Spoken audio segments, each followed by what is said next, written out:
அனைவருக்கும் வணக்கம். இன்னைக்கு நம்ம தமிழ்ல ரீசெண்டா ரிலீஸ் ஆயிருக்க கார்த்திகேயா 2 படத்தோட கதையை பத்தி தான் பார்க்க போறோம். சேனலுக்கு புது வியூவரா இருந்தீங்கன்னா மறந்துடாம சப்ஸ்கிரைப் பண்ணிட்டு அப்படியே அந்த வீடியோவை கண்டினியூ பண்ணுங்க. இந்த படத்தோட ஸ்டார்டிங்லேயே பார்த்தீங்கன்னா கிரீஸ்ல இருக்க ஒரு லைப்ரரியை காமிக்கிறாங்க. ஒரு ஆர்கியாலஜிஸ்ட் பார்த்தீங்கன்னா வேகமாக அந்த லைப்ரரியை ஃபுல்லாக தேடி பார்க்குறாரு. ஒரு புத்தகத்தை பார்த்த உடனே ஒரு முகத்தில் பயங்கர சந்தோஷம். அந்த புத்தகத்தை எடுத்து படிக்க ஆரம்பிக்க விஷுவலாக நமக்கு பார்த்தீங்கன்னா ஒரு சில விஷயங்களை காட்டுறாங்க. கிருஷ்ணர் அழகாக ஒரு மரத்து மேலே புல்லாங்குழல் வாசிச்சுக்கிட்டு துவாரகையில் இருக்கிற எல்லா அழகையும் வேடிக்கை பார்த்துக்கிட்டு இருக்காரு. அப்போ அந்த வழியாக வந்த வேட்டையாடுற ஒருத்தர் பார்த்தீங்கன்னா ஒரு மானை வேட்டையாடணும் அப்படின்ற மாதிரி அம்பெரிய அது கிருஷ்ணரோட காலில் குத்திடுது. இதனால் அந்த துவாரகை முழுவதுமே பார்த்தீங்கன்னா கடல் சீற்று ஏற்பட ஆரம்பிக்குது. அங்கே இருக்கிற எல்லா மனிதர்கள் முதற்கொண்டு அங்கே இருக்கிற வீடு வரைக்கும் எல்லாமே கடல் நீரால் அழிஞ்சு போயிடுது.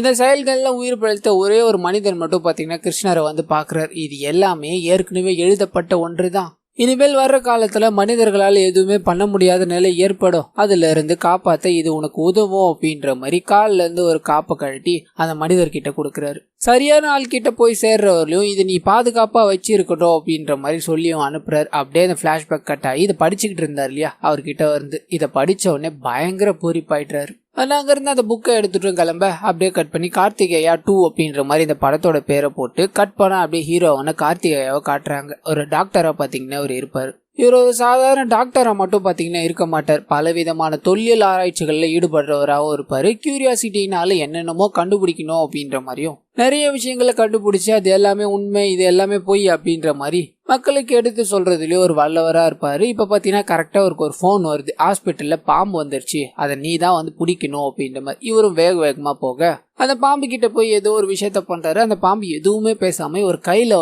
உட்காந்துக்குது. என்னடா பண்ண அப்படின்ற மாதிரி ஒரு கூட இருக்கிறவங்க எல்லாம் கேட்க, உடம்புல இருக்க எல்லா சக்தியும் அடக்கிறவனால தான் இதை பண்ண முடியும், அந்த பாம்புக்கு நான் எந்த வகையிலும் ஆபத்து தரமாட்டேன்னு சொன்னேன், அவ்வளவுதான்டா அப்படின்ற மாதிரி பேசுறாரு. ஆனா அப்படியே கட் பண்ணி அந்த ஆர்கியாலஜிஸ்ட மறுபடியும் காட்டுறாங்க. கிரீஸ்ல இருந்து இந்தியாவுக்கு வந்துட்டு இருப்பார். இவர் கூட பிளைட்ல பாத்தீங்கன்னா ஒரு லேடி பேசிக்கிட்டே வந்துகிட்டே இருப்பாங்க. இவரும் பேச்சு கொடுத்துக்கிட்டே இருக்க அவர் இறங்கி போனதுக்கு அப்புறம் பாத்தீங்கன்னா இந்த லேடி ஒரு நபர்கிட்ட போன் பண்ணி நம்ம தேடிக்கிட்டு இருக்க விஷயத்த அவர்கிட்ட தான் இருக்கு அப்படின்ற மாதிரி ஒரு விஷயத்த சொல்றாங்க. அப்படியே அந்த நபர் யாரு அப்படின்றத காமிக்கிறாங்க. இவர் பேர் பாத்தீங்கன்னா சாந்தனு அப்படின்றவர். அவருக்கு பின்னாடி இருக்க ஒரு சாமியார் பாத்தீங்கன்னா நீங்க உடனடியா அதை வாங்கி ஆகணும், நீங்க லேட் பண்ற ஒவ்வொரு நிமிஷமும் உங்களுக்கு தான் ஆபத்து அப்படின்ற மாதிரி சொல்ல இவரும் அடுத்த ஸ்டெப் என்ன பண்ணலான்னு யோசிக்கிறாரு.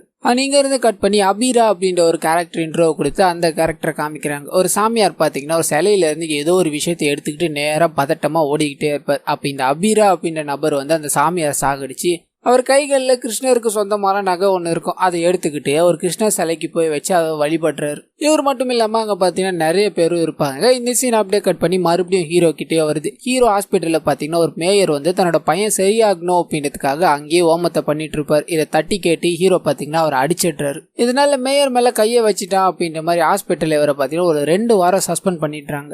இந்த கடுப்புல இவர் வீட்டுக்கு போக இவங்களோட அம்மா பார்த்தீங்கன்னா சிரிச்சுக்கிட்டே துளசி செடிக்கு பூஜை எல்லாத்தையும் பண்ணிட்டு இருப்பாங்க. இவர் நடந்த விஷயத்த சொன்ன உடனே என்னடா அப்படி பண்ணிட்ட அப்படின்ற மாதிரி லெசன் எடுக்க ஆரம்பிக்கிறாங்க. அப்படியே கட் பண்ணா அந்த சாந்தனுவை மறுபடியும் காட்டுறாங்க. ஏதோ ஒரு பாக்டீரியாவை பத்தி பயங்கரமா ஆராய்ச்சி பண்ணிக்கிட்டு இருக்காங்க. இது வெளியே வந்தது அப்படின்னா அதுக்கான மருந்து நம்ம கண்டுபிடிச்சாதான் இருக்கணும். இதை எவ்வளவு சீக்கிரமா பண்ண முடியுமோ அவ்வளவு சீக்கிரமா பண்ணி முடிக்கணும் அப்படின்ற மாதிரி பெருசா பிளான் பண்ணிக்கிட்டு இருக்காரு. அப்படியே கட் பண்ணா இந்த சைடு அந்த ஆர்கியாலஜிஸ்ட் தன்னோட ஆளுங்க எல்லாத்தையும் சேர்த்துக்கிட்டு ஒரு குறிப்பிட்ட இடத்துல நோண்டிக்கிட்டே இருக்கும்போது ஒரு டப்பா மாதிரி ஒன்று கிடைக்குது. அது உள்ள இருக்கிற ஒரு விஷயத்தை எடுக்கும்போது ஒரு மாடு கண்ணை திறக்குது. அது கண்ணு ஃபுல்லா ரத்தம், பயங்கரமா ஓட ஆரம்பிக்குது. ஓடி ஹீரோவோட வீட்டுல ஒரு துளசி செடி வச்சிருப்பாங்க. அந்த துளசி செடியை இடிச்சு உடைச்சிருது. இப்ப அப்படியே கட் பண்ணி இதுக்கு அடுத்த நாள் காமிக்கிறாங்க. ஹீரோட அம்மா வெளியே வந்தா துளசி செடி உடஞ்சு போயிருக்கு இல்லையா, ஏதோ அபசகுணமா இருக்கு அப்படின்ற மாதிரி ஒரு சாமியாரை கூப்பிட்டு கேட்க, நீங்க ஏதாவது பரிகாரம் பண்ணாம இருக்கீங்களா அப்படின்ற மாதிரி கேட்கறாங்க. ஆமா, சின்ன வயசுல ஒன்று பண்ணதா இருந்தது, அது பண்ணாமலே போயிடுச்சு அப்படின்ற மாதிரி ஹீரோட அம்மாவும் சொல்ல, அதுக்கு இப்ப பண்ண வேண்டிய நேரம் வந்துருச்சு, ஆனா நீங்க இப்ப பண்ண வேண்டிய பரிகாரம் துவாரகையில போய் பண்ணணும், அது பண்ணா மட்டும்தான் இது சரியாகும் அப்படின்ற மாதிரி சொல்ல ஹீரோவும் சும்மா தான் இருக்காரு இல்லையா, இதனால நீ ஏன் கூட தான் வர அப்படின்ற மாதிரி ஹீரோவும் ஹீரோட அம்மாவும் துவாரகைக்கு கிளம்புறாங்க. அதே நேரத்தில் அந்த ஆர்கியாலஜிஸ்டும் பார்த்தீங்கன்னா கூட இருக்கிறவங்களே துரோகத்தை பண்ண பார்க்குறானுங்க அப்படின்ற மாதிரி அவங்க எல்லாரையும் விட்டுட்டு ஒரு லெட்டர் எழுதி வச்சுட்டு யாருக்கும் தெரியாம ஒரு இடத்துக்கு போயிடுறாரு.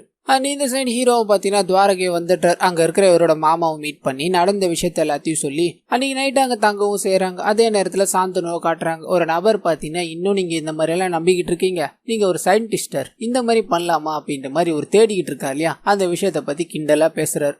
இதனால செம்ம கடுப்பாயி அவர் அந்த இடத்துல கொண்டுடுறார். எது விளையாட்டு எது சீரியஸ்னு எனக்கு தெரியும், முதல்ல நான் அந்த ஆர்கியாலஜிஸ்ட பிடிக்கிறேன் அப்படின்ற மாதிரி அவரை துரத்த ஆரம்பிக்கிறார். ஆனா அதே சமயத்துல ஹீரோவும் பாத்தீங்கன்னா தூக்கம் வரல அப்படின்ற மாதிரி வெளியே வந்து நின்றுகிட்டே இருக்கும்போது திடீர்னு பாத்தீங்கன்னா அந்த ஆர்கியாலஜிஸ்ட் பயங்கர அடிபட்டு ஒரு பக்கத்துல வந்து உட்கார்றாரு. கிருஷ்ணன் அப்படின்ற மாதிரி ஏதோ ஒரு விஷயத்த சொல்லி கார்த்திகேயா அப்படின்ற மாதிரி ஹீரோ பேரை சொல்ல அவருக்கு ஒன்னும் புரியல. நீங்க இங்கே இருங்க, நான் வண்டியை கூட்டு வரேன், உங்களுக்கு பயங்கரமா அடிபட்டிருக்கு அப்படின்ற மாதிரி ஒரு வண்டி கூப்பிடலான்னு போக வண்டியை கூட்டு திரும்பி வந்தா ஒரு ஆளையே காணோம். என்னவா இருக்கும் அப்படின்ற மாதிரி ஒரு குழப்பத்திலேயே அன்னைக்கு நைட்டு போய் தூங்கிட்டார். அடுத்த நாள் காலையில எழுந்து பார்த்தா இவனோட அம்மாவை காணோம். எங்க தேடியும் கிடைக்கலடா, எங்க போயிட்டாங்கன்னு தெரியலடா அப்படின்ற மாதிரி உங்க மாமா வந்து சொல்ல ஊர் முழுக்க சுத்தி தேட ஆரம்பிக்கிறார். ஆனா அதே சமயத்துல ஹீரோவை பாத்தீங்கன்னா அங்க இருக்கிற போலீஸ் எல்லாருமே சுத்தி வளைக்கிறாங்க. நீ எங்க கூட வா அப்படின்ற மாதிரி கைது பண்ணி போலீஸ் ஸ்டேஷனுக்கும் கூட்டு போயிடுறாங்க. ஆனா அங்க இருக்கிற இன்ஸ்பெக்டரும் பாத்தீங்கன்னா நேற்று நைட் ஆர்கியாலஜிஸ்ட் இவர்கிட்ட பேசினார் இல்லையா, அந்த வீடியோ காமிச்சு அவன் உங்ககிட்ட என்ன பேசினா அதை சொல்லிட்டு நான் இங்க உன்னை விட்டுறேன், இல்லன்னு வையா அவன் செத்து போயிட்டான், அந்த கொலை வழக்கு எல்லாமே உன் மேலதான் போடுவேன் அப்படின்ற மாதிரி மிரட்ட இவருக்கு ஒன்னும் புரியல.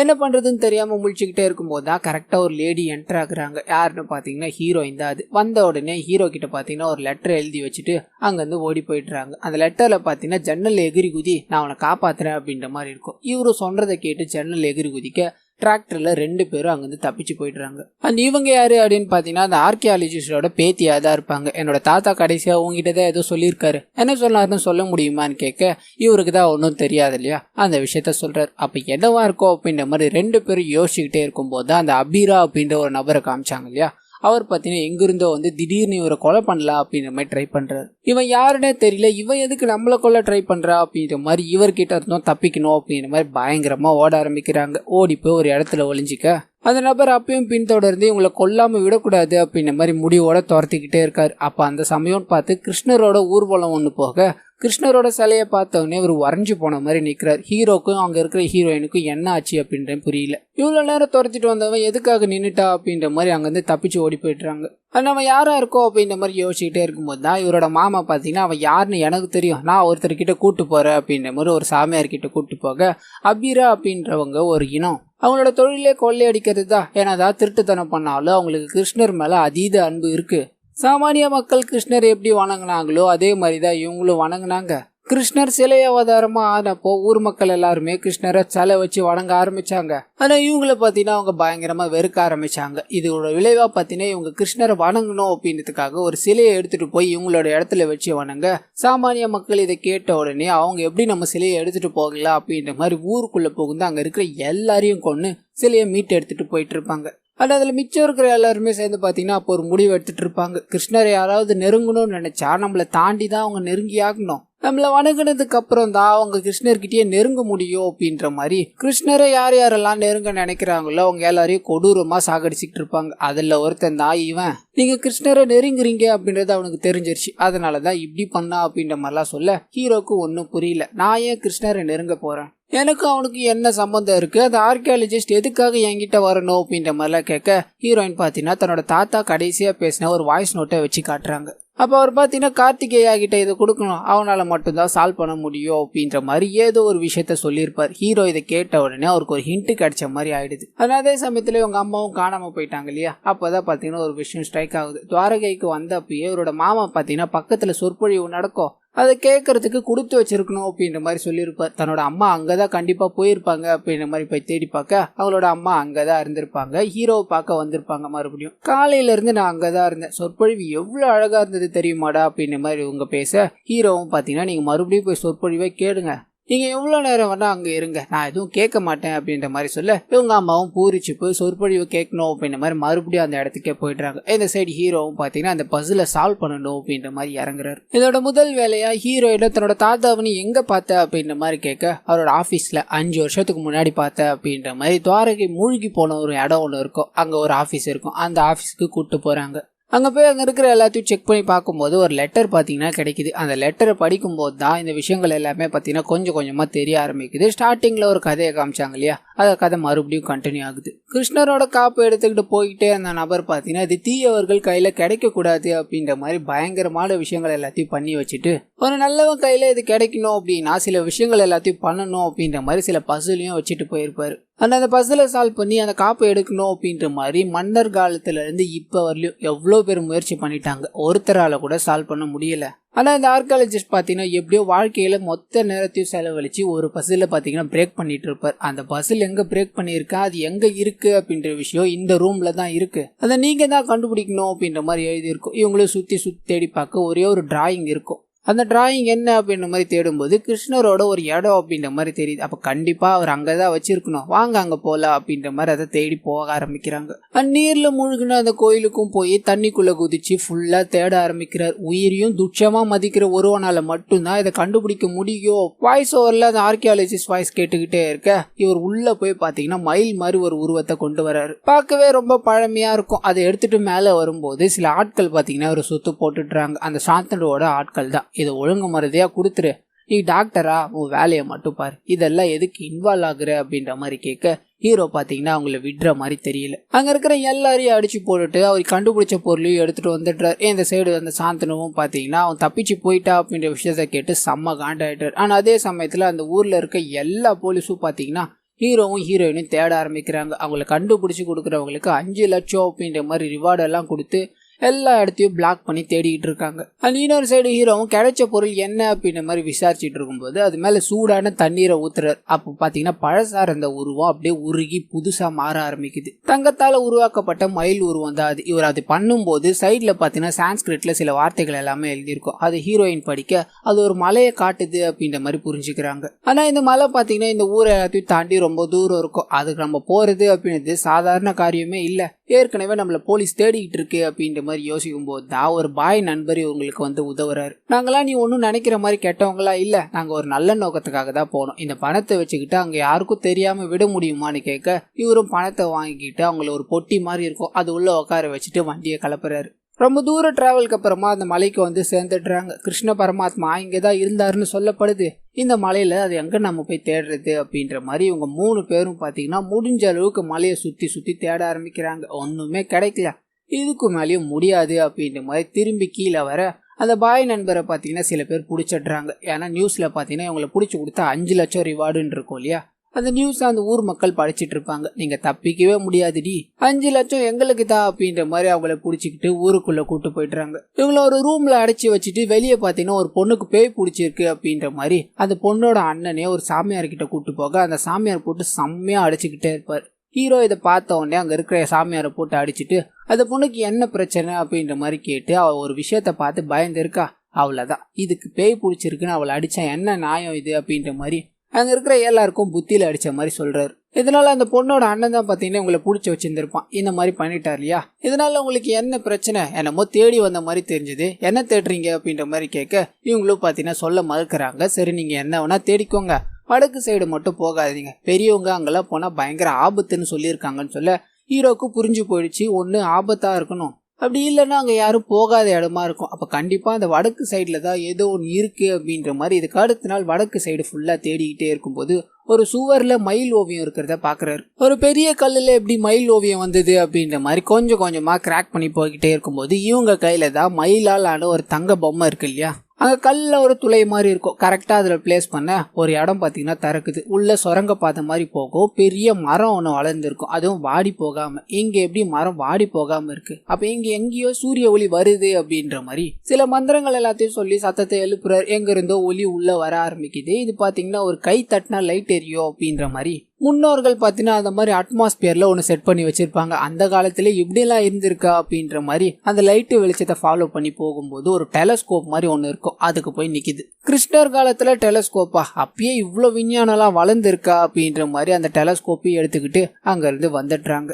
இந்த டெலஸ்கோப்பை வச்சு என்ன பண்ணுறது அப்படின்ற மாதிரி ஹீரோவும் பார்த்தீங்கன்னா அன்றைக்கி நைட்டு கொஞ்சமாக குடிக்கிறாரு. ஹீரோயினும் பார்த்தீங்கன்னா அங்கேயே படுத்து தூங்க ஆரம்பிக்கிறாங்க. அடுத்த நாள் காலையில் ஹீரோ எழுந்து பார்க்க அவரோட டெலஸ்கோப்பையும் காணும், ஹீரோயினையும் காணும். கண்டிப்பாக அவரை நம்ம ஏமாத்திட்டு போயிட்டான், அவளை நம்மளது தப்பா போச்சு அப்படின்ற மாதிரி திரும்ப சாந்தனோட ஆளுங்க எல்லாரும் பார்த்தீங்கன்னா ஹீரோவை அடிச்சு பிடிச்சிடுறாங்க. ஒரு பொட்டல் காட்டில் தலைகீழ ஹீரோவை கட்டி போட்டுட்டு இவரோட ஃப்ரெண்ட்ஸ் எல்லாத்தையும் புதைச்சி வச்சிடுறாங்க. ஒரு பொண்ணு உங்ககிட்ட இருந்து ஏமாத்தி அதை தூக்கிட்டு போயிட்டான்ற உன்னெல்லாம் போய் அந்த ஆர்கியாலஜிஸ்ட் நம்ம நம்பர் நீ செத்து தொலைடா அப்படின்ற மாதிரி ஹீரோயினை தேடி இவர் போக ஆரம்பிக்கிறாரு. இவங்களுக்கு பார்த்தீங்கன்னா ட்ராப் செட் பண்ணி வச்சுட்டு போயிட்டுறாரு. அந்த ஹீரோவும் ஹீரோவோட மாமாவும் பார்த்தீங்கன்னா பேசிக்கிறாங்க. உன்னால தாண்டா இவ்வளோ நிலைமை அப்படின்ற மாதிரி புலம்பிக்கிட்டே இருக்கும்போது கரெக்டாக அங்கே ஒரு வண்டி வருது. வண்டியில் யாருன்னு பார்த்தீங்கன்னா ஹீரோயின் தான். நான் ஏமாத்திட்டு போயிடுவேன்னு நினச்சிங்கல்ல, அதுதான் இல்ல அப்படின்ற மாதிரி அங்க இருக்கிற எல்லாரையும் சேவ் பண்ணி இவங்க எங்க போனாங்க அப்படின்ற விஷயத்த சொல்றாங்க. இவங்க பகைச்சுக்கிட்டு இது எல்லாத்தையும் பண்ணிக்கிட்டு இருக்கிறது ஒரு பெரிய வட்டாரத்தை எதிர்த்து இல்லையா, இதனால உதவி கிடைக்குமா அப்படின்ற மாதிரி இவங்க தெரிஞ்சவங்க கிட்ட போய் கேட்க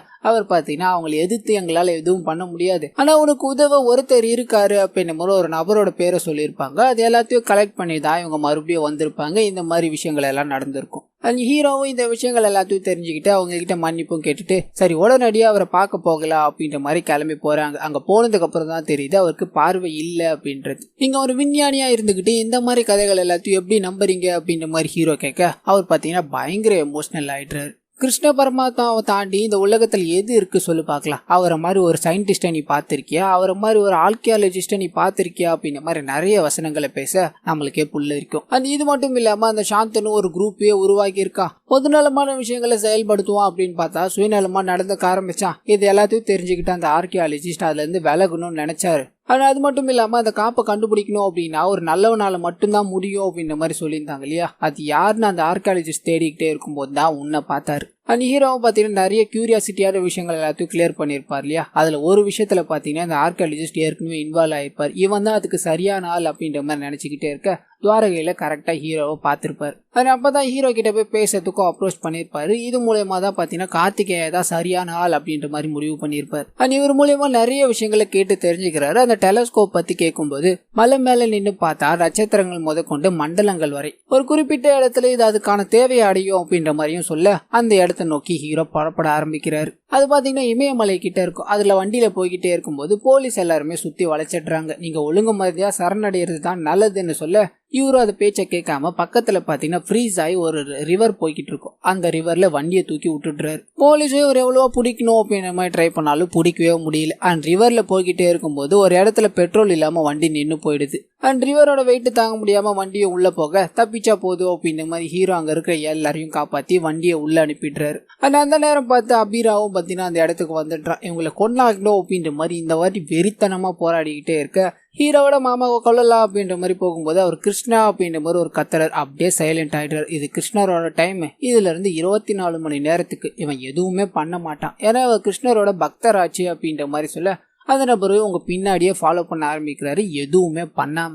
அன்னைக்கு இருக்கிற எல்லாரும் சேர்ந்து மலை மேலே ஏற ஆரம்பிக்கிறாங்க. ஒரு குறிப்பிட்ட அளவு போன உடனே ஹீரோ அங்க இருக்கிற எல்லாரையும் நிறுத்துறாரு. இதுக்கு மேல நான் பாத்துக்கிறேன், ஏனாலும் சரி இதை நான் பண்ணாம விட மாட்டேன் அப்படின்ற மாதிரி மலையோட உச்சிக்கு போய் டெலஸ்கோப் மூலயமா பார்க்க ஆரம்பிக்கிறார். அப்பதான் பாத்தீங்கன்னா ஒரு ரூட் அவருக்கு தெரிய ஆரம்பிக்குது நட்சத்திரங்கள் மூலமா. முகத்துல பயங்கர புன்னகையோட அந்த நட்சத்திரங்கள் காட்டின பாதையை நோக்கி இவங்க எல்லாரையும் கூப்பிட்டுக்கிட்டு புறப்பட ஆரம்பிக்கிறார். அங்க பாத்தீங்கன்னா ஒரு கிருஷ்ண சிலை இருக்கும், புல்லாங்குழல் இல்லாம இருக்கும். அதை பார்த்த உடனே என்னது இவ்வளவு அழகா இருக்கு, புல்லாங்குழல இல்லையே அப்படின்னு மாதிரி யோசிக்கும் போது தான் அபீராவோட ஆளுங்க எல்லாருமே 24 மணி நேரம் முடிஞ்சிருச்சு, இதுக்கு மேல உங்களை உயிரோட விட மாட்டோம் அப்படின்ற மாதிரி சுத்து போட்டுடுறாங்க. அங்க இருக்க எல்லாரையும் அடிச்சு ஹீரோ முதற்கொண்டு ரத்தம் வர அளவுக்கு அடிச்சு அவங்கள கொல்லலாம் அப்படின்ற மாதிரி போகும்போது ஹீரோ கண்ணை மூடி ஒரு நிமிஷம் யோசிக்கிறாரு. அடைச்ச எல்லாத்தையும் சிங்க் பண்ணி பார்க்க அந்த அபீராவும் கிடைச்ச 2 பொருளையும் வச்சு கிருஷ்ண பரமாத்மா முன்னாடி வேண்டிக்கிட்டு இருக்காரு. இவர் பயங்கரமா ஒரு ஜம்ப் அடிச்சு அபீரா கையில இருக்கிற 2த்தையும் ஒன்னு சேர்த்து ஒரு புல்லாங்குழல் மாதிரி மாட்டி கிருஷ்ணரோட கையில வைக்கிறார். அந்த சிலை அப்படியே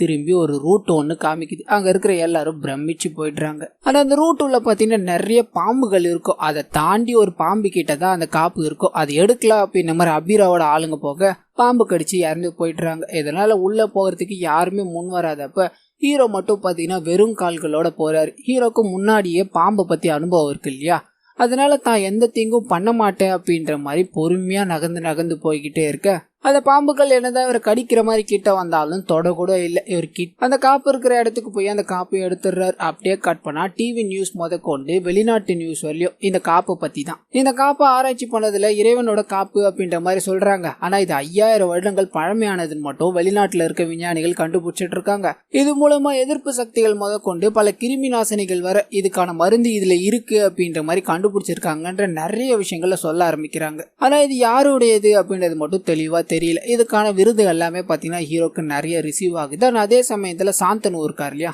அவர் அழிவது எதுவுமே தடுக்க முடியாமல் போயிடுது. நீ கண்டுபிடிச்சது 100ல் 1 தான், இன்னும் 99 நிறைஞ்சிருக்கு, அது எல்லாத்தையும் நான் கண்டுபிடிக்க தானே போறேன் அப்படின்ற மாதிரி சொல்ல, உன் பின்னாடியே அபீரா வருவான் அப்படின்ற மாதிரி ஹீரோ சொல்லிட்டு போறாரு. அதே மாதிரி அபீரா வந்து அவரோட தலையை வெட்டி எடுத்துட்டு போயிட்டுறாரு. அண்ட் இன்னொரு சைடு ஹீரோ பார்த்தீங்கன்னா அவார்டு எல்லாத்தையும் வாங்கிட்டு நிறைய சொற்பொழிவு எல்லாத்தையும் ஆட்டிட்டு அடுத்த மிஸ்ட்ரியை தேடி ஓட ஆரம்பிக்கிறாரு. அப்படியே பார்த்தீங்கன்னா சில ஆக்ஷன் சீக்வன்ஸையும் காட்டுறாங்க. கையில் ஒரு சாவி இருக்கும், அந்த சாவி எதுக்கானது அப்படின்ற மாதிரி நம்மளையும் யோசிக்க வச்சு அப்படியே பூமிக்கு அடியில் காமிக்கிறாங்க. ஒரு பெரிய நகரமே பார்த்தீங்கன்னா அழிஞ்சு போய் கிடக்கும், ஒரே ஒரு டோர் மட்டும் இருக்கும், அந்த டோருக்கான சாவி தான் அவர் கையில் இருக்கும். இது எந்த மாதிரியான மிஸ்ட்ரி அப்படின்ற மாதிரி 3rd பார்ட்டுக்கான லீடை கொடுத்து இந்த படத்தை பார்த்தீங்கன்னா இதோட முடிக்கிறாங்க.